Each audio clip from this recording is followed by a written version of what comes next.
Tu as tes mains, ta tête, tes chiens, tes réchauds, ta carbine et tu vas le réaliser ton rêve.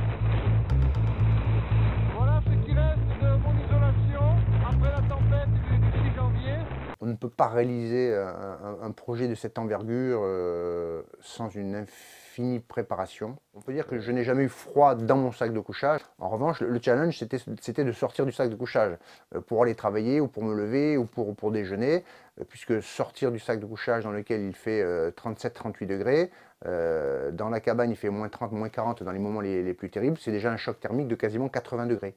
Donc il faut vraiment avoir envie d'aller prendre son ami Ricoré et ses cornflakes pour le petit déjeuner. Moins 18 dans la cabane. Je me gèle, c'est épouvantable. Le principe, si vous voulez, pour éviter que je ne stresse et que je rentre dans une dépression, a été que l'on me suroccupe de protocoles.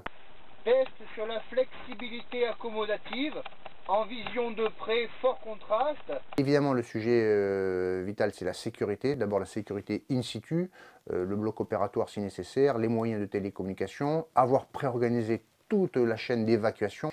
Qu'est-ce qui se passe et qu'est-ce qui va se passer lorsqu'un pépin va arriver? Qu'est-ce qui va se passer lorsqu'avec la machette, je vais m'ouvrir la cuisse parce qu'elle aura ripé sur un morceau de glace? Quand le doigt, on peut se couper un doigt. Alors il y a eu une crainte majeure qui était celle de l'ours polaire, bien évidemment, parce que c'est quand même le carnivore terrestre le plus important. Il peut faire 600-700 kg, il court à 40 km/h.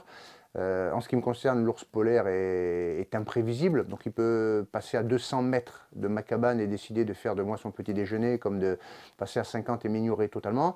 Et pour cela, j'ai une autorisation spéciale du gouvernement canadien d'être armé d'une carabine de grande chasse, essentiellement, qui me permet, s'il rentre dans cette distance d'à peu près de 50 mètres, de pouvoir l'effrayer en tirant à côté.